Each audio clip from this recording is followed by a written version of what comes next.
البتہ جو بڑے بڑے قطرے ہیں تو اس کو پھر اگر وہ نجاست والی چیز دھو رہا ہے اور اس کے قطرے جسم پر یا کپڑوں پر گرتے ہیں تو پھر اس کا دھونا بھی ضروری ہے۔ جزاکم اللہ صاحب۔ حیات نور صاحب باجوڑ سے پوچھ رہے ہیں، اگر ایک شہید کے ساتھ جیب کے اندر، یہ سوال پہلے ہو چکا ہے، بہت پہلے مجھے یاد ہے بالکل، جی بہرحال یہ ہو چکا ہے، میں دوبارہ کر لیتا ہوں۔ اگر ایک شہید کے ساتھ جیب کے اندر شناختی کارڈ اور پیسے دفن ہو جائیں اور اس کے کارڈ کی شدید ضرورت بھی ہو تو کیا اس کے رشتہ دار کی قبر کو دوبارہ کھول کر وہ کارڈ حاصل کیا جا سکتا ہے؟ بس اصول یہ ہے کہ جب میت پر اینٹیں رکھی جائے اور اس پر مٹی ڈال دی جائے تو اس کے بعد بندے کے حق کے علاوہ کسی اور حق کی وجہ سے اس کی قبر کشائی کی اجازت نہیں ہوتی، چونکہ شناختی کارڈ اور یہ جو انہوں نے صورت ذکر کی ہے اس میں بظاہر یہ ہے کہ بندوں ہی کی ضرورت ہے کہ اس کے بغیر مثلا بچوں کی جو دستاویزات ہے سرکاری وہ نہیں بن رہی یا کوئی اور مسئلہ ہے، لیکن دوسرے انسانوں کی ضرورت اس سے متعلق ہے اور رشتہ داروں کے آپس کے دستاویزات ایک دوسرے سے اس طرح متعلق ہوتی ہیں، تو میرا خیال یہ ہے کہ اس مقصد کے لیے قبر کشائی کی اجازت ہے، اگر وہ ایسا کریں گے تو کوئی گناہ نہیں ہوگا۔ بہت شکریہ صاحب۔ کراچی سے محمد سعد ندیم صاحب پوچھتے ہیں، میرے بھائی معاویہ ندیم شہید کی قبر کے ساتھ ایک گندے پانی کا نالا گزر رہا تھا، وہ نالا اب ٹوٹ گیا ہے جس کی وجہ سے نالے کا پانی ہے وہ قبروں کی طرف آ گیا ہے اور میرے بھائی کی قبر میں بھی بھر گیا ہے، تو کیا ہم میت کو وہاں سے نکال کر دوسری جگہ منتقل کر سکتے ہیں؟ بس ابھی میں نے جو اصول عرض کر دیا کہ میت پر قبر پر مٹی ڈالنے کے بعد پھر میت کو کھولنا کسی بھی مقصد کے لیے جائز نہیں ہے، صرف بندوں کے جو حقوق متعلق ہو، کسی کے پیسے اس کے پاس رہے ہوں یا کسی غصب کی زمین میں اس کو دفن کیا گیا اور مالک اجازت نہیں دیتا، تو صرف ان جیسی چند صورتیں ہیں اس میں قبر کشائی کی اجازت ہے۔ انہوں نے جو تفصیل ذکر کی ہے تو ہمارے اکابر نے جو اس طرح کی صورتحال میں فتویٰ دیا ہے فتاوی محمودیہ میں اور دوسروں میں، وہ یہی ہے کہ یہ جائز نہیں ہے کہ اس طرح مقاصد کے لیے قبر کو دوسری جگہ منتقل کیا جائے۔ البتہ یہ کر سکتا ہے کہ اس کی حفاظت کے لیے جتنے بھی اقدامات ان سے ہو سکتے ہیں، آس پاس کوئی دیوار لگا لے یا کوئی بھی حفاظتی طریقہ اختیار کرے تو وہ تو کر لے، لیکن میت کو منتقل کرنا شہید ہی کیوں نہ ہو تو یہ جائز نہیں ہے۔ جزاکم اللہ صاحب۔ سمر گل صاحب کا سوال ہے جی کہ مردے کو دفن کرنے کے بعد سرہانے قرآن کی تلاوت کرنے والا کوئی نہ ہو تو کیا کیا جائے؟ بس یہ جو حکم ہے کہ میت کے سر کی طرف سورۃ بقرہ کے ابتدائی آیات اور رکوع اور پاؤں کی طرف آخری رکوع، تو یہ ایک مستحب درجے کا حکم ہے جو بعض آثار میں ہے، احادیث میں ہے، تو اس پر عمل درآمد کوئی لازم نہیں ہے، لہٰذا اگر کسی جگہ کوئی نہیں ہے پڑھنے والا تو اس سے میت کی تدفین کا جو شرعی طریقہ ہے اس میں کوئی کمی نہیں آئے گی اور وہ اپنی جگہ درست رہے گا، اس سے کوئی حرج نہیں ہے۔ مطلب ٹھیک، جزاکم اللہ جی۔ مفتی طارق مسعود صاحب سعودی عرب سے عمران صاحب کا سوال ہے، عمرہ کرنے کے بعد مروہ پر لوگ بالوں کو 3 جگہ سے معمولی سا کاٹ لیتے ہیں اور احرام کھول دیتے ہیں، اور کچھ لوگ ایسا کرنے کے بعد جدہ میں آ کر بال کٹوا کر احرام کھولتے ہیں، کیا ایسا کرنا جائز؟ بسم اللہ الرحمن الرحیم۔ نہیں، ایسا کرنا جائز نہیں ہے، وہیں احرام کھولنے کے لیے ضروری ہے، ایک تو وہیں کرنا پڑے گا، دوسرا کم سے کم 1/4 سر اس کے بال کاٹنا لازمی ہے اور 1 انچ کے برابر تقریباً 1/4 سر کے جو ہے، ویسے تو جب بھی آپ سر کے بال کاٹیں تو پورے سر کے بال کاٹنا ضروری ہے، یعنی عام سنت تو یہ، لیکن احرام کھولنے کے لیے کم سے کم 1/4 بال کا کٹنا ضروری ہے، تو وہاں بھی ہم نے بھی مشاہدہ کیا لوگ چٹیاں پکڑ کے تھوڑی تھوڑی کاٹ دیتے ہیں، یہ غلط ہے۔ اور دوسرا اس میں خرابی یہ بھی ہے کہ وہاں گندگی بھی ہوتی ہے، جو حکومت کی طرف سے وہاں پابندی بھی ہے کہ آپ وہاں بال نہ کاٹیں، کیونکہ ظاہر ہے وہ صفا مروہ کی جگہ ہے، وہ مبارک جگہ ہے جہاں لوگ سعی کرتے ہیں، تو وہاں پر گندگی پڑتی ہے، بال گرتے ہیں، کتنی بھی صفائی کا اہتمام کیا جائے مگر کچھ نہ کچھ بال گرتے ہیں، تو اس کا ایک مستقل گناہ ہوگا، اس لیے اس سے اجتناب کرنا چاہیے۔ جزاکم اللہ صاحب۔ عبید احمد صاحب ہندوستان سے پوچھتے ہیں، میرا دوست کام کے سلسلے میں مکہ مکرمہ جا رہا ہے، لیکن اسے پہلے 3 سے 4 دن کاغذات کی تکمیل کے لیے جدہ میں رکنا ہے، تو کیا وہ میقات سے بغیر احرام کے گزر سکتا ہے؟ جی ہاں، اگر وہ یہ نیت کر لیں، جدہ جانے کی نیت کر لیں، اس وقت مکہ کی نیت نہ کریں، یعنی وہ یہ نیت نہ کریں کہ میں مکہ جا رہا ہوں جدہ سے ہوتے ہوئے، بلکہ وہ نیت کریں کہ میں مستقل جدہ جا رہا ہوں کسی کام سے، پھر جدہ جانے کے بعد وہ مکہ کی نیت کریں، تو اگر وہ اس طرح سے کرتے ہیں تو پھر ان پر میقات سے گزرتے ہوئے احرام کی پابندی ضروری نہیں ہے۔ جی بہت شکریہ۔ صاحب نسرین صاحب مکہ مکرمہ سے سوال ہے ان کا، میں مکہ میں رہتی ہوں اور سال میں ایک بار پاکستان آنا ہوتا ہے، جب واپس مکہ مکرمہ آتی ہوں تو شوہر کہتے ہیں کہ ابھی عمرہ مت کرو، بعد میں قضا کر لینا، اس صورت میں میرے لیے کیا حکم ہوگا جبکہ میں ان کے ساتھ ہی عمرہ کے لیے جا سکتی ہوں، اکیلے جا بھی نہیں سکتی؟ یہ اگر مکہ میں عمرہ کرنے کے لیے تو محرم کا ہونا ضروری نہیں ہے، سفر کرنے کے لیے محرم کا ہونا ضروری ہے۔ اب ان کا سوال واضح نہیں ہے، اگر وہاں مکہ میں یہ پہنچ جاتی ہیں کسی بھی طریقے سے تو یہ شوہر کے بغیر بھی عمرہ کر سکتی ہیں، لیکن اگر پھر بھی کوئی شرعی عذر ہے، ویسے تو بلا عذر یہ جائز نہیں ہے کہ وہ مکہ پہنچیں اور وہاں عمرہ نہ کریں گے، تو میقات سے ان کو احرام بھی باندھنا ضروری ہے اور وہاں عمرہ کرنا بھی ضروری ہے۔ لیکن اگر واقعی کوئی عذر ہے، کوئی بیماری ہے ان کو، یا کوئی ایسا مسئلہ ہے کہ شوہر کے بغیر یہ نہیں طواف کر سکتی ہیں، صحیح نہیں کر سکتی ہیں، ضرورت پڑتی ہے شوہر کی، پھر ایسی مجبوری میں پھر یہ دم دے سکتی ہیں۔ ٹھیک، جزاکم اللہ جی۔ ناروے سے ریاض صاحب پوچھتے ہیں کیا حرم شریف اور مسجد نبوی میں نوافل کا ثواب بھی 1,05,000 درجہ بڑھ جاتا ہے، یا صرف فرض نمازوں کا یہ ثواب ہے؟ نیز کیا حرمین کی ادا کی جانے والی دیگر عبادات کی جو فضیلت ہے وہ بھی اسی طرح بڑھتی ہے، یا صرف نمازوں کا حکم؟ حرمین میں 1,00,000 نمازوں کا ثواب ملتا ہے، حرم میں ملتا ہے، مسجد حرام میں۔ مسجد نبوی میں جو صحیح روایت ہے اس میں 1,000 نمازوں کا ثواب ملتا ہے، تو دونوں کے نمازوں کا ثواب برابر نہیں ہے۔ مسجد حرام میں کئی گنا زیادہ ثواب ہے، مسجد نبوی میں بھی بہت زیادہ ہے، مگر مسجد حرام سے کم ہے۔ اور حدیث میں یہ مطلق ہے کہ نماز کا ثواب 1,00,000 ملے گا، تو اس میں فرض نماز نہیں ہے بلکہ نوافل بھی داخل ہیں۔ باقی علماء نے اسی پر قیاس کیا ہے ہر نیکی کو، کہ بھائی کیونکہ نماز کا جو ثواب بڑھ رہا ہے وہ ظاہر ہے اس بقعہ کی فضیلت کی وجہ سے، اس زمین کی فضیلت کی وجہ سے، تو اس زمین پر اگر کوئی بھی نیکی کی جائے گی تو وہ خود بخود اس کی فضیلت اس زمین کی وجہ سے بڑھ جائے گی، تو ہر نیکی 1,00,000 گنا وہاں بڑھائی جاتی ہے۔ اور اللہ کی رحمت سے بھی جو توقع کی جا سکتی ہے وہ یہی ہے کہ اللہ تعالیٰ ایسا نہیں کریں گے کہ صرف نماز کا ثواب تو بڑھا دیں اور باقی نیکیوں کو وہیں رہنے دیں، تو ظاہر یہ اشکال ہوگا کہ اللہ نماز کا ثواب بھی تو اس لیے زیادہ مل رہا ہے کہ یہ مسجد حرام ہے، تو پھر ہر نیکی کا ثواب اسی وجہ سے زیادہ ملنا چاہیے کہ مسجد حرام ہے۔ بہت شکریہ جی۔ کراچی سے عبدالرافع زبیری صاحب کا سوال ہے، کیا جو فضیلت جنت البقیع کی ہے وہی فضیلت جنت المعلیٰ کی بھی ہے؟ جنت البقیع کی تو فضیلت ہے کہ آپ صلی اللہ علیہ وسلم نے فرمایا کہ میں اس کی شفاعت کروں گا، اور آپ صلی اللہ علیہ وسلم نے یہ بھی فرمایا کہ جو شخص جس میں استطاعت ہو کہ اس کی موت مدینہ میں واقع ہو تو وہ اس کو چاہیے کہ وہ مدینہ ہی میں مرے۔ ٹھیک ہے، تو یہ فضائل تو جنت البقیع کے اور جنت البقیع کے بھی ہیں، اور خود مدینہ میں موت کے بھی ایک مستقل فضیلت ہے، صحیح، نبی کا شہر ہے۔ باقی مکہ مکرمہ اور جنت المعلیٰ میں جو موت کی فضیلت پر مجھے تلاش کے باوجود کوئی صحیح روایت نہیں ملی۔ ایک روایت آتی ہے کہ کتنا ہی بہترین قبرستان ہے جنت المعلیٰ کا، مگر اس روایت کی سند پہ بہت کلام ہے۔ البتہ یہ مسلم ہے، یہ بات، یہ اس پر اجماع امت ہے، اس بارے میں بہت ساری روایات بھی ہیں اور صحابہ کے آثار بھی ہیں کہ کسی مقدس جگہ پہ دفن ہونا یہ بہرحال فضیلت کی چیز ہے، صحیح، اور نیک لوگوں کے پڑوس میں قبر کا مل جانا اس میں بھی اللہ کی رحمت کی امید زیادہ ہے۔ آپ دیکھیں حضرت عمر رضی اللہ تعالیٰ عنہ نے وصیت کی کہ مجھے رسول اللہ صلی اللہ علیہ وسلم کے پاس دفن کیا جائے، حضرت عائشہ سے باقاعدہ اجازت مانگی، تو علماء نے اس قسم کی احادیث سے استدلال کیا ہے کہ نیک لوگوں کے قرب میں دفن ہونا یہ فضیلت کی چیز ہے۔ تو جنت المعلیٰ میں بڑے بڑے لوگ دفن ہیں، حضرت خدیجہ رضی اللہ تعالیٰ عنہ ہیں، اور عبداللہ ابن عمر رضی اللہ عنہ کے بارے میں بھی کہا جاتا ہے کہ وہ جنت البقیع میں دفن ہے، اور بہت سارے صحابہ وہاں دفن ہیں، تو نیک لوگ ہیں۔ اور خود مکہ اللہ تعالیٰ کا شہر ہے جس سے آپ صلی اللہ علیہ وسلم کو محبت تھی، تو جنت المعلیٰ میں دفن ہونا بھی یقیناً فضیلت سے خالی نہیں ہے۔ اور اگر جنت المعلیٰ میں نہیں دفن ہوتا تو مکہ مکرمہ ہی میں دفن ہونا بھی کوئی فضیلت سے خالی نہیں ہے، یعنی اگر جنت المعلیٰ کے علاوہ کسی اور قبرستان میں دفن ہوتا ہے لیکن مکہ مکرمہ ہے، اللہ کا شہر ہے، تو اس کی بھی امید ہے اللہ تعالیٰ کی برکتیں اور رحمتیں انشاءاللہ نازل ہوں گی اس پر۔ جی بے شک، بہت شکریہ مصعب۔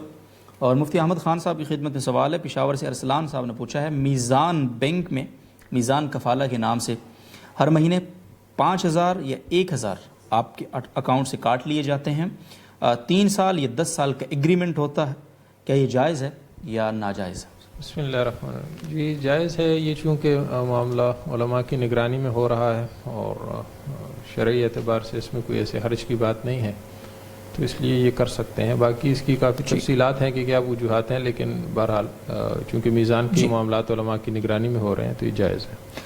جی بہت شکریہ مصعب۔ اسلام آباد سے حذیفہ احسان صاحب کا سوال ہے، ہم نے جی پی فنڈ بطور قرض لیا ہے، اس میں ایک پالیسی ہے کہ 45 سال کے بعد آپ نان ریفنڈیبل بھی لے سکتے ہیں، لیکن ہم نے ریفنڈیبل لیا ہے، اب ریفنڈیبل میں وہ انٹرسٹ اور ایڈمن چارجز لگاتے ہیں.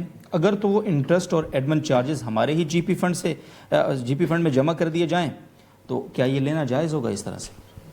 جی یہ لینا جائز ہوگا. اصل میں شرعی اعتبار سے یہ کوئی قرض نہیں ہے جو یہ انہوں نے جی پی فنڈ سے لیا ہے، بلکہ یہ ان کی اپنی ہی رقم تھی کہ جو اس ادارے کے ذمہ لازم تھی، اور انہوں نے یہ قبل از وقت جو ادارے کی پالیسی کے مطابق بعد میں ملنی تھی یہ انہوں نے پہلے لے لی، اور اب یہ جو دوبارہ ادارے کو دے رہے ہیں تو یہ ایک قرض ہے. تو شرعی اعتبار سے یہ انٹرسٹ یا سود کی اس میں نہیں آتا ہے، اس کو کہہ تو دیا جاتا ہے انٹرسٹ، لیکن یہ شرعاً سود نہیں ہے. تو اس وجہ سے یہ قرضہ لینا اور پھر اس کی ادائیگی جائز ہے. جی بہت شکریہ صاحب. یہ حسان افضل صاحب کا سوال ہے، وہ یہ پوچھتے ہیں کیا CNC مشین، میرا خیال ہے یہ ابریویشن ہے کمپیوٹر نومیریکل کنٹرول سے، اسے کرائے پر دیا جا سکتا ہے یا نہیں؟ ایک تو اس مشین کا جو اس کی وضاحت کر دیں ہے کیا پھر مسئلے کی؟ اس بارے میں جو انٹرنیٹ پر ہی دیکھا تو یہ معلوم ہوا کہ یہ ایسی مشین کی جو جس سے کام جو ہے وہ کمپیوٹر کے ذریعے سے لیا جاتا ہے، یعنی مینولی کام کرنے کے بجائے وہ کمپیوٹر میں گویا ایک پروگرام فیڈ کیا جاتا ہے اور پھر کمپیوٹر جو ہے اس کام کو انجام دیتا ہے، مشین سے وہ کام گویا کہ لیتا ہے. تو بس اگر یہ جائز مقاصد کے لیے ایسی مشین استعمال کی جائے تو اس میں کوئی حرج بھی نہیں ہے، اور کرائے پر بھی دینا اس کو بالکل جائز ہوگا. جی جزاکم اللہ. جی سعودی عربیہ سے نور محمد صاحب کا سوال ہے، ہم 4 بھائی مل کر اپنے والدین کو پیسے بھیجتے ہیں، ایک بھائی نے الگ پیسے بھجوائے اور والد کو ایک گھر خریدوایا. ہمارے والد نے وہ گھر اپنے نام سے خریدا اور اس گھر میں وہ رہتے بھی ہیں. اس بھائی نے باپ کی وفات سے پہلے گھر کے کاغذات اپنے قبضے میں کر لیے. ہمارے والد نے، انہوں نے بار بار باپ لکھا ہے، میں اس کو والد کرتا ہوں لیکن کہیں میں بھی بھول جاتا ہوں. ہمارے والد نے کاغذات پانے کی کوشش کی مگر اس سے پہلے انتقال فرما گئے وہ. اب اس گھر کا وارث کون ہوگا؟ جی دیکھیں 3 امکانات ہیں جو انہوں نے پیسے بھیجے اپنے والد کو، کہ یا تو یہ انہوں نے وکالت کی ہو کہ اپنے والد کو ایک وکیل بنایا ہے کہ آپ یہ پیسے لے لیں اور یہ گھر خرید لیں، یا یہ بطور قرضے کے دیے ہوں یا بطور تحفے کے دیے ہوں. جی تو اگر ان کے علاقے میں خاص کوئی ایسا عرف ہے کہ اس طرح جو رقم ایک بڑی رقم دی جاتی ہے والد کو، تو وہ کسی خاص یعنی ان تینوں میں سے کوئی ایک صورت ہوتی ہے. ایسا نہیں ہوتا کہ یعنی معروف اور مسلم ہے کہ یہ بیٹے نے یہ رقم بطور وکالت کے دی ہے کہ آپ یہ گھر میرے لیے خرید لیں، یا اس نے یہ رقم بطور قرض کے دی ہے یا ہبہ کے دی ہے، ایک عرف اس پر قائم ہے، تو پھر تو اسی کے مطابق فیصلہ کیا جائے گا.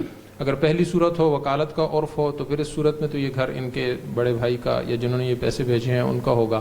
اور اگر بطور قرض کے ہو تو پھر اس صورت میں ان کو وہ قرض جو ہے وہ تو میراث میں سے لینے کا حق ہوگا، لیکن اس گھر کے اوپر ان کا کوئی ایسا خصوصی حق نہیں ہوگا، وہ میراث میں تقسیم ہوگا. اور اگر بطور ہبہ یا تحفے کے ہو تو پھر تو کوئی ان کو رقم بھی لینے کا حق نہیں ہے اور وہ گھر بھی میراث میں ہی تقسیم ہوگا.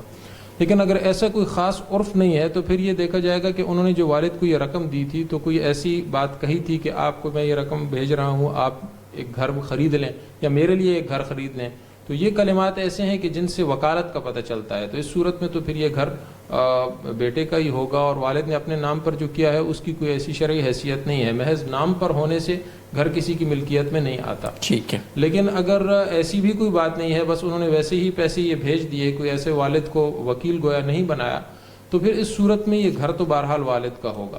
باقی رہ گئی رقم کی بات، تو اس میں دیکھا جائے گا کہ یہ اگر یہ دعویٰ کرتے ہیں کہ نہیں یہ رقم تو میں نے بطور ہبہ کے نہیں دی تھی، اتنی بڑی رقم تو عادتاً نہیں دی جاتی، تو پھر اس صورت میں اگر یہ حلفیہ یہ بیان دے کہ یہ تو میں نے قرض کے طور پر دیا ہے تو ان کی بات کو قبول کیا جائے گا اور وہ پھر رقم ان کو میراث سے لینے کا حق ہوگا. لیکن یہ گھر پھر اس صورت میں بہرحال میراث میں ہی تقسیم ہوگا.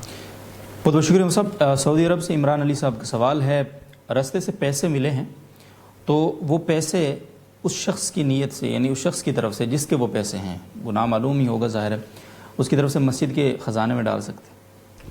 دیکھیں یہ پیسے لقطے کے حکم میں ہیں، تو پہلے تو ان کا حکم یہ ہوتا ہے کہ ان کی تشہیر کی جائے، یعنی جہاں وہ پیسے ملے ہیں تو اس کے آس پاس جہاں امکان ہو کہ اس کا کوئی مالک جو ہے موجود ہوگا اور وہ آ جائے گا، تو اگر اس اعلان اور تشہیر کے باوجود مالک کے آنے کا اور پیسے اس کو دیے جانے کا کوئی امکان نہ ہو تو پھر اس کی طرف سے مسجد کے چندے میں دیے جا سکتے. ٹھیک ہے، جزاکم اللہ جی. اور اگلا سوال ہے ثوابی سے امجد صاحب کو، یہ پوچھتے ہیں کہ قسم کا کفارہ اگر پیسوں کی صورت میں ادا کرنا ہو تو کیا طریقہ ہوگا؟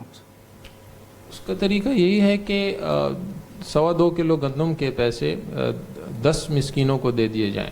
ٹھیک ہے. اور اگر ایک ہی مسکین کو دینے ہوں تو پھر وہ 10 دنوں میں دیے جائیں. ایک ہی دن میں اکٹھی یہ رقم جو ہے ایک مسکین کو نہ دی جائے۔ صحیح ہے، جزاکم اللہ جی۔ محمد عمران صاحب کا سوال ہے، کیا شرعی معذور جو ہے وضو کی حالت میں قرآن مجید پڑھ سکتا ہے؟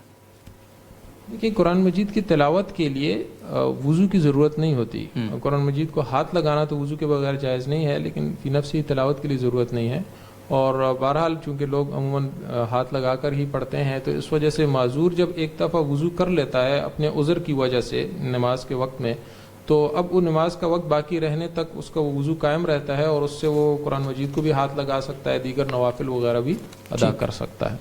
جزاکم اللہ جی۔ اور شوکت صاحب کا سوال ہے اگلا، وہ یہ پوچھتے ہیں کہ عورت اگر حیض سے پاک ہو گئی ہے لیکن غسل ابھی تک نہیں کیا، تو ازدواجی تعلقات اس دوران قائم کیے جا سکتے ہیں؟ اس کی دو صورتیں ہیں۔ اگر یہ خاتون 10 دن پورا ہونے پر پاک ہو جائے پھر تو فوراً ہی ازدواجی تعلقات جائز ہوتے ہیں، لیکن اگر 10 دن سے پہلے پاک ہو تو پھر یا تو وہ غسل کر لے یا ایک نماز کا وقت اس پر گزر جائے، قضا ہو جائے اس سے نماز، تو پھر تو یہ صورت جائز ہے، ورنہ جائز نہیں ہوگی۔ بہت بہت شکریہ۔ مفتی محمد حسین خلیل خیل صاحب راول پنڈی سے شمس الرحمان صاحب پوچھتے ہیں، میں نے مسجد کے لیے جگہ خریدی مگر اس جگہ کے قبلہ کی تعین درست نہیں تھی، کیا اس صورت میں وہ پلاٹ فروخت کر کے ساتھ والا جو پلاٹ ہے مسجد کے لیے خریدا جا سکتا؟ جی، اگر انہوں نے صرف نیت کی تھی خریدتے وقت کہ اس پر مسجد بنے گی اور باقاعدہ زبان سے نہیں کہا تھا کہ یہ جگہ مسجد کے لیے مختص ہے، تو پھر تو کوئی حرج نہیں ہے، کیونکہ صرف نیت سے وقف نہیں ہوتا۔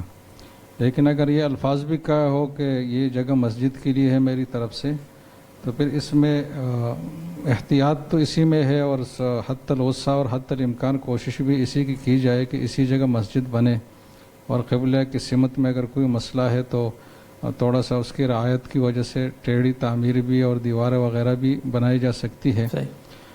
لیکن اگر بہت زیادہ مسئلہ ہو رہا ہو قبلے کی وجہ سے اور مسجد کا بہت سارا حصہ جو ہے نا وہ ضائع جا رہا ہو زمین کا، تو پھر بعض اہل افتاء کی رائے یہ ہے کہ جب تک اس جگہ مسجد بن کر نماز پڑھنا لوگ شروع نہ کرے تو جگہ مکمل طور پر مسجد نہیں بنتی، اس سے پہلے اس کا تبادلہ ہو سکتا ہے۔ تو اس قول کی روح سے پھر اگر بہت زیادہ مسئلہ ہو رہا ہے اور مسجد کی زمین ویسٹ ہو رہی ہے اس غلط نقشے کی وجہ سے، تو پھر اس پر بھی عمل ہو سکتا ہے۔ جزاکم اللہ جی۔ انڈیا سے محمد تسلیم اختر صاحب کا سوال ہے، کیا امام کے لیے مسجد کے کمرے میں اپنے کپڑوں کی استری کرنا جائز ہے یا نہیں، جبکہ کمیٹی کی طرف سے اجازت بھی ہو؟ جی، مسجد کے کمرے میں اس عمل کی بالکل اجازت ہے، امام کی ضرورات میں سے ہے، اور مسجد کی چیزیں امام کی ضرورت میں استعمال ہو سکتی ہے، اور جب کمیٹی کی طرف سے اجازت ہے تو پھر تو کوئی مسئلہ نہیں ہے۔ ٹھیک ہے، بہت شکریہ جی۔ کوئٹہ سے ابو فصیح صاحب کا سوال ہے، امام ظہر کے پہلے قعدہ میں نہیں بیٹھا بلکہ کھڑا ہو گیا، مقتدی نے التحیات لفظ سے لقمہ دیا تو امام صاحب بیٹھ گئے اور پھر کھڑے ہو کر نماز مکمل کی اور آخر میں سجدہ سہو بھی کیا، کیا اس طرح سے نماز صحیح ہو گئی، کیا لوٹانی پڑے گی؟ بس جو مناسب طریقہ ہے وہ تو یہی ہے کہ اگر امام بیٹھنے کے زیادہ قریب تھا، یعنی گھٹنے سیدھے ہوئے نہیں تھے، تو پھر ان کو بیٹھنا چاہیے تھا، اور جو کچھ کیا ہے وہ صحیح کیا ہے، اور اگر کھڑے ہونے کے زیادہ قریب تھے تو پھر کھڑا ہونا چاہیے تھا، واپس بیٹھنا نہیں چاہیے تھا۔ آخر میں جب سجدہ سہو کر لیا ہے تو سب ٹھیک ہے، کوئی مسئلہ نہیں۔ ٹھیک، شکریہ جی۔ ابوظہبی سے سلیمان صاحب پوچھتے ہیں، اگر نماز فاسد یا پھر مکروہ ہو جائے تو دوبارہ پڑھنی چاہیے؟ جی، اگر فاسد ہے تو دوبارہ پڑھنا واجب ہے۔ اس طرح مکروہ تحریمی جو ایک سخت درجہ کی ناپسندیدہ چیزیں ہوتی ہے، اس کا اگر ارتکاب ہے، جیسے کہ تصویر والے کپڑوں میں مثلا نماز پڑھی، تو اس کا اعادہ بھی واجب ہے، ضروری ہے، اور اگر کراہت تنزیہی کے ساتھ نماز پڑھی ہے تو اس کا اعادہ پھر مستحب ہے۔ تو جس نوعیت کی غلطی ہوئی ہے، اس کی جتنی سنگینی ہے، اس کے مقابلے میں نماز کے اعادے میں بھی اتنی ہی اہمیت اور تاکید آئے گی۔ بہت شکریہ جی۔ کراچی سے بنت جمال صاحبہ پوچھتی ہیں، سجدہ تلاوت جو کافی سال کے ادا کرنا باقی ہوں، ان کی نیت کس طرح کریں گے؟ کیا ہر بار سجدے کی الگ نیت کی جائے گی یا ایک نیت سے سارے سجدے ہو سکتے ہیں؟ نیت تو الگ کرنی ہوگی، البتہ یہ چونکہ معلوم نہیں ہے کہ کتنے سجدے ہیں اور کون سا پہلے ہے، جی، تو بس یہ نیت کرے کہ میرے ذمے جو سجدے ہیں اس میں سے سب سے پہلا سجدہ میں ادا کرتا یا کرتی ہوں۔ صحیح۔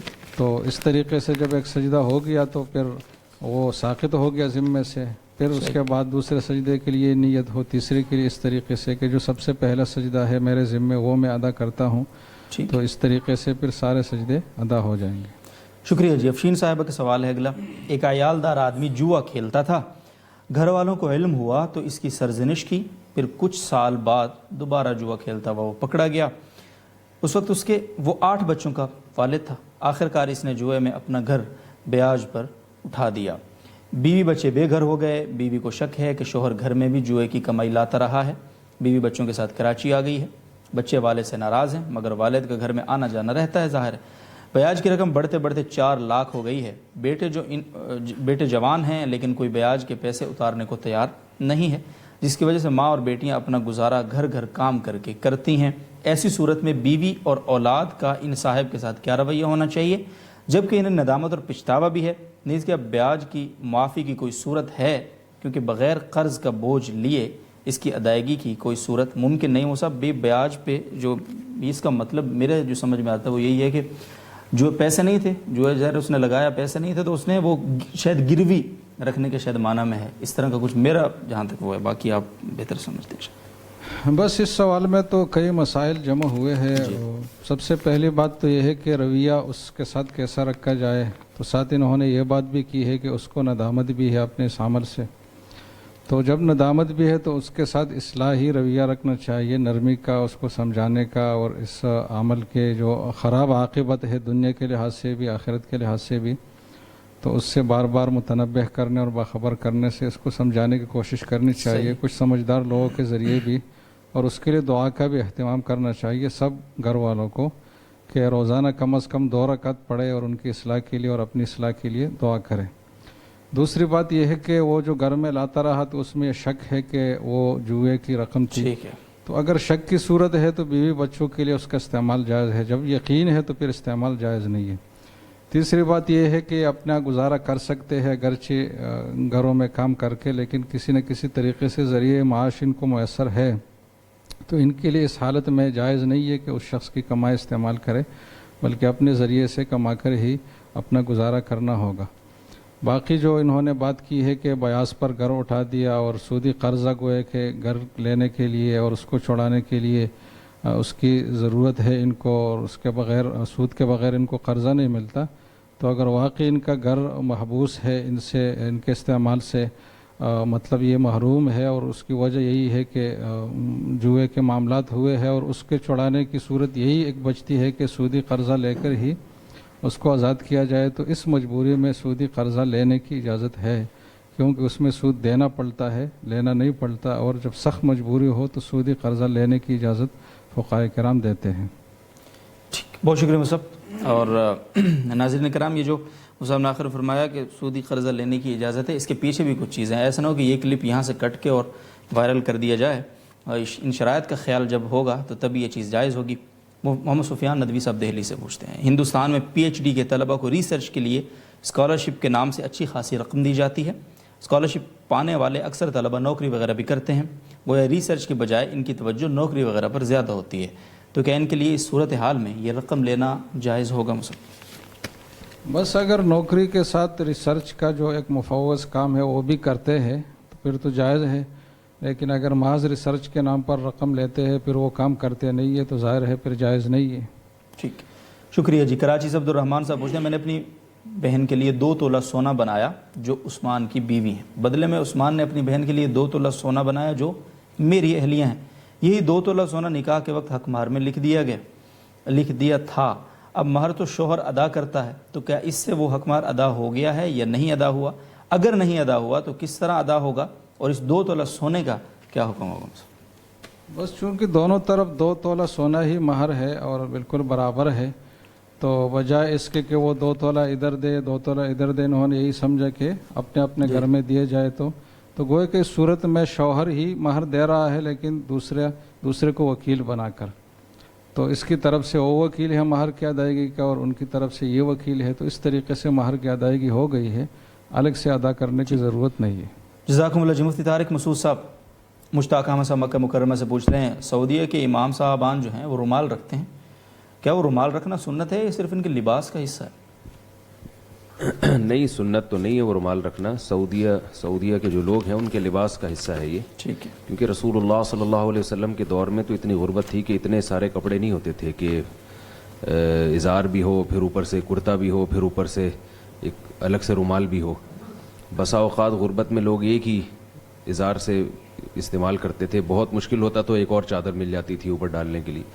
تو وہاں کا کلچر ہے، اس کا سنت سے کوئی تعلق نہیں ہے. ٹھیک، شکریہ. بہت دفعہ سنا ہے جو مبلغ حضرات مساجد میں بیان کرتے ہیں تو ایک جملہ بولتے ہیں، کہتے ہیں بھائی ہاتھ میں سوٹی اور کندھے پہ دھوتی، یہ ہمارے نبی کی سنت ہے. تو یہ بات بھی بہت اہم ہے کہ ہمارے ہاں جو طلبہ جو گاؤں دیہات سے آتے ہیں نا طلبہ، وہ کندھے پہ رومال لازمی ڈالتے ہیں اور اس کو سنت سمجھتے ہیں. رومال ڈالنا تو کندھے پہ جائز ہے، مگر اس کو سنت نہ سمجھیں، اس کا سنت سے تعلق نہیں ہے. بہت شکریہ جی. ملتان سے فہد صاحب کا سوال ہے، کیا یہ صحیح ہے کہ نجومی سے مستقبل کے بارے میں پوچھا جائے تو نماز قبول نہیں ہوتی؟ جی ہاں، صحیح حدیث ہے، صحیح ہے مسلم کی. آپ صلی اللہ علیہ وسلم نے فرمایا کہ جس نے کسی عراف کے پاس آیا غیب کی خبر معلوم کرنے کے لیے تو فقط کفر بما انزل علی محمد صلی اللہ علیہ وسلم، تو اس نے اس چیز کا انکار کیا جو محمد صلی اللہ علیہ وسلم پر نازل ہوئی ہے. اور ایک دوسری حدیث میں آتا ہے کہ جو کاہن کے پاس آئے گا تو اس کی 40 دن کی نماز قبول نہیں ہوگی. یہ بھی صحیح حدیث ہے. تو ظاہر ہے ان کے پاس کیوں جا رہا ہے؟ غیب کی خبریں معلوم کرنے کے لیے. تو نجومیوں کے پاس بھی لوگ جاتے ہیں غیب کی خبریں معلوم کرنے کے لیے، جبکہ نجومیوں کو غیب کی خبر کا بالکل بھی علم نہیں ہوتا اور ہو بھی نہیں سکتا. تو ایسے کسی بھی شخص کے پاس جانا جو غیب کا علم کا دعویٰ کرے اور آپ جا کے اس سے غیب کی خبریں پوچھیں، اس سے نمازیں انسان کی برباد ہو جاتی ہیں اور کفر کا بھی خطرہ ہے اس بارے. جزاکم اللہ جمع صاحب. ابو صفی صاحب کوئٹہ سے پوچھتے ہیں، اٹیچ باتھ روم میں واش بیسن میں وضو کرتے وقت بسم اللہ پڑھنا جائز ہے یا نہیں؟ بس بسم اللہ چونکہ دعا ہے اور ساتھ ہی بالکل واش روم ہوتا ہے، بیت الخلاء ہوتا ہے، تو احتیاط اور ادب کا تقاضا یہ ہے کہ وہاں زبان سے بسم اللہ نہ پڑھی جائے، دل میں پڑھ لی جائے. شکریہ جی. نائجیریا سے عباس ارشاد صاحب کا سوال ہے، عورتوں کے لیے ناخن بڑھانے کی جو گنجائش دی جاتی ہے کیا حد ہے اس کی؟ کہ ناخن بڑھانا کسی کے لیے بھی جائز نہیں ہے، نہ مردوں کے لیے نہ خواتین کے لیے. آپ صلی اللہ علیہ وسلم نے فرمایا 10 چیزیں پیغمبروں کی فطرت ہیں، ان میں آپ نے ناخن کاٹنے کا بھی حکم دیا. صحیح. باقی انتہا یعنی کتنے دن میں ناخن کاٹ لینے چاہیے، تو 40 دن انتہائی مدت ہے. ویسے تو 40 دن میں بہت زیادہ پھیل جاتے ہیں، لیکن 40 دن کے بعد بالکل یہ عمل حرام ہو جاتا ہے. اتنے زیادہ ناخن بڑھانے سے نماز بھی مکروہ ہونا شروع ہو جاتی ہے. تو ناخن چھوٹے رکھنے چاہیے. یہ جو ہمارے ہاں خواتین میں ناخن بڑھانے کا فیشن ہے یہ عقل کے بھی خلاف ہے اور اس میں زینت بھی نہیں ہے. بعض چیزیں ہم فرضی طور پہ یعنی فرض کر لیتے ہیں کہ اس میں زینت ہے، حالانکہ وہ زینت نہیں ہوتی، بلکہ وہ برے بھی لگتے ہیں. کھانے پینے میں بھی ان کو تکلیف ہوتی ہے. جب آپ کھانا کھا رہے ہیں تو اس میں وہ انگلیاں آپ کی سالن میں ڈوب رہی ہیں، تو یہ پتہ نہیں کہاں سے فیشن نکال لیا ہے، اس میں زینت بھی نہیں ہے. تو ناخن کاٹنا ہی لازم ہے، اور جیسے مردوں کے ناخن چھوٹے ہوتے ہیں ایسے ہی خواتین کے لیے بھی چھوٹے ناخن رکھنا لازم ہے. اور اس میں زینت ہے. جب انسان کی فطرت تبدیل ہو جاتی ہے نا، تو جو کام آپ کی شکل کو بگاڑ دیں آپ کو وہ اچھے لگ رہے ہوتے ہیں. یعنی یہ فطرت کے تبدیل ہونے کی علامت ہوتی ہے. آپ نے دیکھا ہوگا بعض لوگ مرد ایسا فیشن کرتے ہیں بالکل عورت نظر آ رہے ہوتے ہیں وہ، تو حالانکہ مرد تو مرد ہی اچھا لگتا ہے، عورت بنے میں اچھا نہیں لگتا، لیکن ان کو وہ عورت بننا اچھا لگ رہا ہوتا ہے. تو اس کا یہ مطلب نہیں ہے کہ اب وہ واقعی وہ اچھا لگ رہا ہے، بلکہ اس کی اپنی فطرت چینج ہو گئی ہے. جن کی فطرت تبدیل نہیں ہوئی ہے ان کو وہ برا لگے گا، اور جو اسی جیسے بن چکے ہیں ان کو وہ اچھا لگے گا.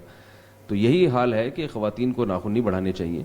اس سے کسی بھی سلیم الطبع کو یہ چیز اچھی نہیں لگتی، اور اس سے آپ کی جو ہے نا وہ انگلیوں کی شیپ خراب ہوتی ہے. تو یہ بس جو کچھ بھی غیروں سے آ رہا ہے نا غلامانہ سوچ ہے، تو جو الٹا سیدھا کام وہ کر رہے ہیں ہم بھی اس کو فالو کرتے چلے جا رہے ہیں. میں نے ابھی بیان میں ایک بات کہی تھی کہ بہت سے لوگ اب وہاں پہ موسٹ وانٹیڈ لکھتے ہیں اپنے بائک کے پیچھے. موسٹ وانٹیڈ ہونا کوئی اچھی بات تو نہیں ہے نا. موسٹ وانٹیڈ ہونا کا مطلب آپ پولیس کو مطلوب ہیں، لیکن یہی فیشن بن چکا ہے کہ موسٹ وانٹیڈ لکھ دیا جائے. تو جو چیز بھی وہاں سے آ رہی ہے ہم اس کو ایز اٹ از لے رہے ہیں. لڑکے شرٹ یہاں تک رکھتے ہیں اپنی اور کمر نظر آ رہی ہے. میں نے کسی نوجوان کو دیکھا اس کی شرٹ اوپر ہے، اس کی کمر نظر آ رہی ہے. پینٹ اور شرٹ کے درمیان جہاں شرٹ کا اختتام ہو رہا ہے اور پینٹ کی حدود جہاں سے شروع ہو رہی ہیں اس کے درمیان میں فاصلہ ہے. تو میں نے کہا یہ شرٹ آپ کے چھوٹی ہو گئی ہے وزن بڑھنے کی وجہ سے. پتہ چلا کہ یہ فیشن ہے لڑکوں میں کہ وہ کمر دکھاتے ہیں اپنی. پاگل پنا ہے، بیوقوفی کی باتیں ہیں. تو یعنی اللہ سے دعا کرنی چاہیے کہ ہماری فطرت تبدیل نہ ہو. قرآن مجید میں کہا نا کہ فلا یغیرن خلق اللہ، کہ شیطان ان کو بہکائے گا اور اللہ کی بنائی ہوئی تخلیق کو تبدیل کر دیں گے. تو یہ اسی کا مظہر ہے جو نظر آ رہا ہے ہمیں. بہت شکریہ مصعب. لیکن یہ جو انہوں نے پوچھا ہے نا یہ بڑھانے کی کیا حد ہے، یہ میرا خیال ہے جائز ہی نہیں ہے بڑھانا. جی اگر کبھی اتفاق سے بڑے رہ گئے جی تو وہ اس کی انتہائی مدت تو بیان یہ مصعب شاید انہوں نے اس وجہ سے پوچھا ہے کیونکہ میں نے خود سنا ہے یہ کہ بعض علماء کرام نے یہ بتایا ہے کہ شوہر کی خاطر وہ خواتین کے گنجائش ہے؟ نہیں ایسے شوہر سے اللہ تعالیٰ سب کو پناہ میں رکھے جس کو بے وقوفی کا کاموں میں زینت نظر آ رہی ہے، پاگل پنے کی دلیل۔ بہت شکریہ صاحب۔ شوہر بھی اگر احمق ہو، پرلے درجے کا بے وقوف ہو، تو اس کو خوش کرنے کے لیے ایسے کام کرنا کہ آپ کی اپنی فطرت ہی چینج ہو جائے، یہ جائز نہیں ہے۔ ٹھیک، جزاکم اللہ جی۔ اوکاڑا سے محمد رجب انجم صاحب کا سوال ہے، کیا عورت کو ماموں یا چچا یا پھوپھی زاد کزنز سے پردہ کرنا ضروری ہے؟ کیا ان سے ہاتھ ملا کر سلام کرنا جائز ہے یا نہیں؟ جی ہاں، بالکل ضروری ہے۔ تو قرآن مجید میں مسئلہ منصوص ہے، وَلَا يُبْدِينَ زِينَتَهُنَّ إِلَّا لِبُعُولَتِهِنَّ وَآبَائِهِنَّ أَوْ أَبْنَائِهِنَّ۔ پورے سورہ نور میں آیات ہیں کہ عورت کن کے سامنے اپنی زینت ظاہر کر سکتی ہے، تو ان کے علاوہ سب سے پردہ فرض ہے۔ تو اس میں چچا زاد بھائی بھی ہے، خالہ زاد بھائی بھی ہے، ان سے پردہ فرض ہے۔ البتہ یہ بہت اہم بات ہے کہ جوائنٹ فیملی میں جب ایک ہی گھر میں رہتے ہوں تو پردہ تو پھر بھی فرض ہے، لیکن اس پردہ کے طریقے میں ذرا تخفیف ہے۔ یعنی اس میں یہ نہیں ہے کہ آپ برقع پہن کے بالکل کونے میں بیٹھ جائیں، ظاہر ہے گھر کے کام کاج بھی کرنے پڑتے ہیں، تو اس میں اگر دیور ہو یا جوائنٹ فیملی ہو ساتھ رہتے ہوں تو پھر پردہ میں تخفیف ہے، یعنی پردے کا طریقہ ذرا نرم رکھا گیا ہے۔ وہ کیا ہے وہ پھر کسی وقت انشاءاللہ بتائیں گے۔ جی بہت شکریہ۔ اور یہ ہاتھ ملا کر سلام والا نہیں، یہ تو بالکل حرام ہے، ناجائز ہے۔ مہران جان صاحب اسلام آباد سے پوچھتے ہیں، کیا بچوں کو ڈے کیئر میں ڈالنا جائز ہے؟ دیکھیں، یہ جو ڈے کیئر جیسے ادارے ہیں جن میں مائیں اپنے بچوں کو صبح جا کے جمع کرا دیتی ہیں اور شام کو جو ہے نا ATM کارڈ کے ذریعے نکال کے لے آتی ہیں، جائز ناجائز کی بات تو ایک الگ ہے۔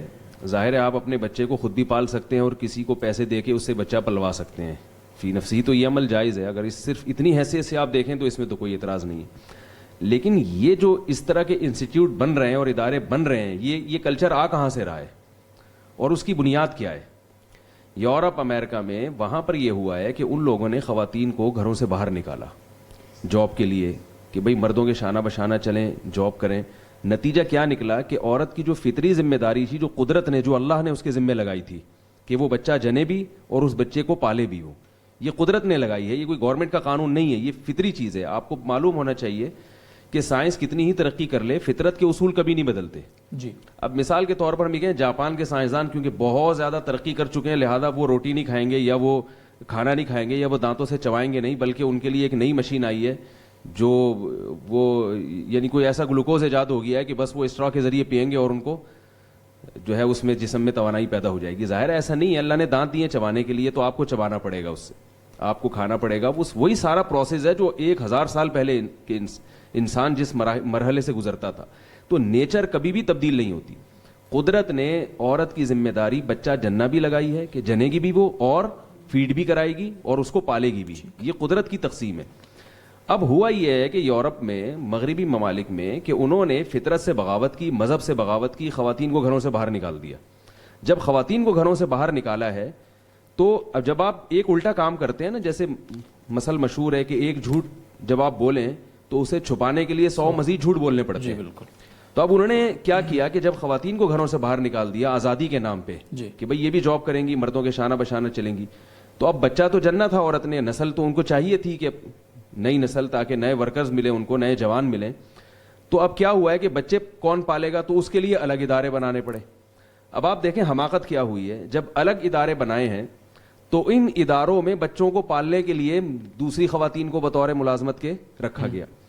اب وہ دوسری خواتین اپنے بچوں کو نہیں پال رہی، وہ دوسروں کے بچوں کو پال رہی ہیں۔ جی، تو یہ دیکھیں کیسی احمقانہ سوچ ہے کہ جس عورت نے جنا ہے، جو بہترین طریقے سے اپنے بچے کو پال سکتی ہے اور بچے کی پھر ماں سے یادیں بھی وابستہ ہو جاتی ہیں اور اس کے بچے کے مفاد بھی سارے وہ مستقبل میں وہ ماں حاصل کرے گی، اس ماں کو بچے کو پالنے سے روک دیا گیا یہ کہہ کر کے یہ آزادی نسواں کے خلاف ہے، اور ایسی عورت کے ذمہ لگا دیا جس کا وہ بچہ نہیں ہے اور اس کو اس کی مخصوص تنخواہ دے دی، جبکہ یہاں شوہر جو اس کو عزت کے ساتھ گھر میں کھلا رہا تھا، پلا رہا تھا اور بچے پالنے کی اجرت سے کئی گنا زیادہ اس کو دے رہا تھا، اس کی ذمہ داری کو ہلکا کر دیا، مرد کی ذمہ داری۔ چونکہ اب ظاہر ہے بیوی جب جاب کر کے کمائے گی تو مرد کا بوجھ ہلکا ہوگا اور وہ کہے گا کہ مجھے اب کھلانے پلانے کی ضرورت نہیں ہے۔ تو ہوا فائدہ کس کو؟ مردوں کو وقتی فائدہ ہوا اس سے اور عورت کا بیڑا غرق ہو گیا۔ تو چونکہ ہماری جو لبرل طبقہ ہے، میں سب کی بات نہیں کر رہا، عمومی طور پر یہ لوگ بھی مغربی کلچر کے غلام ہیں، یہ دیکھتے نہیں ہیں کہ اس کلچر کا ان کو کیا فائدہ ہوا اور ان کو کیا نقصان ہوا، یہ دیکھے بغیر جو چیز وہاں سے آ رہی ہے ہم اس کو اڈاپٹ کرتے چلے جا رہے ہیں۔ ہمارے ملکوں میں بھی یہ شروع ہو گیا ہے کہ ماں اپنے بچے کو نہیں پال رہی اور وہ کیا کر رہی ہے کہ اپنے بچے کو تو اس قسم کے اداروں میں جمع کرا رہی ہے اور ان اداروں میں کوئی دوسری عورت آ کے آپ کے بچوں کو پال رہی ہے, اور وہ عورت کیا کر رہی ہے, وہ بھی آزادی نسواں کے نام پہ جاب کر رہی ہے. تو کہ کیا عجیب یعنی احمقانہ قسم کی ایک حرکت ہے. اور حیرت اس پر ہے کہ اگر ہم انہی کے ماہرین کی باتیں اور انہی کے تجربوں کو سے ہم فائدہ اٹھائیں تو بھی ہمیں سمجھ جانا چاہیے یہ تجربے ان ملکوں میں ناکام ہو چکے ہیں, وہ خود اس طرف آ رہے ہیں, لیکن اب وہ ایسے حالات سے گزر رہے ہیں کہ اب وہ اپنے معاشرے کی اصلاح کر نہیں سکتے. جی. آپ کو معلوم ہے کہ رشیا کے جو صدر, روس کا جو صدر تھا گورباچوف, اس نے یہ اعتراف کیا تھا کہ دوسری جنگ عظیم کے بعد ہمارے ہاں مردوں کی کمی ہو گئی تھی, جس کی وجہ سے ہمیں ملک میں کام کرنے کے لیے خواتین کی ضرورت تھی. تو ہم نے کیا کیا, خواتین کو جابز دلائیں اور گھروں سے باہر نکالا. اس کے ہمیں وقتی طور پہ کچھ فائدے تو حاصل ہو گئے, لیکن ہمارا خاندانی نظام تباہ و برباد ہو گیا. یہ گورباچوف نے اس بات کا اعتراف کیا. امریکہ کے سابق صدر کی جو بیوی ہیں ہلری کلنٹن, انہوں نے بھی اس بات کا اعتراف کیا ہے کہ میں مشرقی معاشرے کا جو خاندانی نظام ہے وہاں عورت کی جو عزت اور عظمت ہے میں اس پہ رشک کرتی ہوں. اور انہوں نے بتایا کہ مشرقی ممالک میں عورت کئی مردوں کے حصار میں جوان ہوتی ہے, بھائی بھی ہے, اس کے چچا بھی ہے, اس کا باپ بھی ہے, اس کے اور جو رشتہ دار ہوتے ہیں ان میں جوان ہوتی ہے اور بڑی عزت کے ساتھ وہ گھر میں رہتی ہے. اور اپنے معاشرے کے بارے میں انہوں نے تبصرہ کیا کہ ہمارے ہاں عورت کا محافظ کوئی بھی نہیں ہے, اور وہ کالج کی لائف تک پہنچنے سے پہلے بچوں کی ماں بن چکی ہوتی ہے, جبکہ بچوں کی تربیت کرنے والا کوئی بھی نہیں ہوتا. تو اس لیے ہمیں اپنی آنکھیں کھولنی چاہیے, ہمارے حکمرانوں کو بھی چاہیے کہ خواتین کے لیے جو جابز کی کہ جو ہے کہ آزادی کے نام پہ کہ ان کو گھروں سے باہر نکالا جائے, اس سے خواتین تباہ و برباد ہو جائیں گی, ہماری آئندہ آنے والی نسل خراب ہو جائے گی اس سے. کیونکہ ماں بچہ جب گھر میں پلتا ہے تو وہ اس کی بات کچھ اور ہوتی ہے, اس کو جو عزت اور محبت ملتی ہے اداروں میں بچوں کا پلنا, وہ یہ فطرت سے بغاوت ہے. بہت شکریہ صاحب, جزاکم اللہ. تفصیلی جواب مرحبا فرمایا. مفتی احمد خان صاحب, فائنل راؤنڈ ہے. محمد صاحب کا سوال ہے عجمان سے. ایک شخص کی 2 بیویاں ہیں اور اس نے پہلی بیوی کے بیٹے کا نکاح دوسری بیوی کی بہن سے کر دیا ہے, درست ہے؟ جی جائز ہے, بس شاید ان کو یہ شبہ ہوا ہے کہ وہ ان کی ستیلی ماں ہے اور اس کی بہن کے ساتھ یہ نکاح ہو رہا ہے. تو جو ستیلی ماں کی بہن ہے وہ کوئی حقیقی خالہ کی طرح نہیں ہوتی اور اس کے ساتھ نکاح جائز ہے, اس میں کوئی مسئلہ نہیں. شکریہ جی. محمد راشد صاحب انڈیا سے پوچھتے ہیں 2 سجدوں کے درمیان جلسے میں کیا پڑھنا چاہیے؟ مختلف احادیث میں اس بارے میں دعا آئی ہے, ایک میں یہاں پر ذکر کر دیتا ہوں. اللہم اغفر لی ورحمنی وعافنی واہدنی وارزقنی, جو سنن ابی داؤد میں ہے. اور اس کے علاوہ بھی بعض روایات میں آتی ہیں دعائیں. ایک کتاب ہے دعاؤں کی حسن حسین, امام جزید رحمہ اللہ کی, اس میں یہ دعائیں ساری لکھی ہیں, تو دیکھی جا سکتی. شکریہ جی. اوکاڑا سے محمد رجب انجم صاحب کا گین, وہ کہتے ہیں جی کہ فرض نماز کے بعد دعا کرنا ضروری ہے یا نہیں ہے, وضاحت فرمائیں. مستحب ہے یہ, اور بڑی فضیلت کی بات ہے. احادیث میں اس وقت دعا کرنے کی فضیلت آئی ہے, دعا کی قبولیت کے اوقات میں سے ہے, لیکن یہ ایسے فرض اور واجب نہیں ہے. اگر کوئی شخص نہ کر سکے کسی وجہ سے تو کوئی ایسی ملامت کی بات نہیں ہے. جزاکم اللہ جی. امریکہ سے احمد صاحبہ کا سوال ہے, اگر نماز کے بعد جلدی سے اٹھ جائے اور دعا دل ہی دل میں کرے, کام کرتے ہوئے یا جاتے ہوئے چلتے ہوئے, تو ایسا کرنا درست ہے یا نہیں؟ جی بس اس میں گناہ کی بات تو نہیں ہے. انسان اطمینان سے بیٹھ کر دعا کرے تو ظاہر ہے اس کی ایک علیحدہ بات ہے, اور چلتے پھرتے کرے تو اس میں ایک فرق ہے. لیکن اگر کسی کے کام میں کوئی حرج ہے, کوئی جلدی جانا ہے, ایسا کرتا ہے تو کوئی ناجائز بھی نہیں. شکریہ مصعب. اور آخری سوال ہے محمد سفیان ندوی صاحب دہلی سے پوچھتے ہیں, اگر مغرب کی نماز میں تاخیر ہو گئی اور یہ نہ پتہ ہو کہ مغرب کا وقت ابھی باقی ہے یا ختم ہو گیا ہے, ایسی صورت میں ادا کی نیت کی جائے گی یا قضا کی نیت کی جائے گی, یا پھر مطلق نیت بھی کافی ہوگی؟ دیکھیں اس درجے میں اگر ان کی نیت ہے کہ میں آج کی مغرب کی نماز پڑھ رہا ہوں جی, تو نماز تو ان کی بہرحال ہو جائے گی.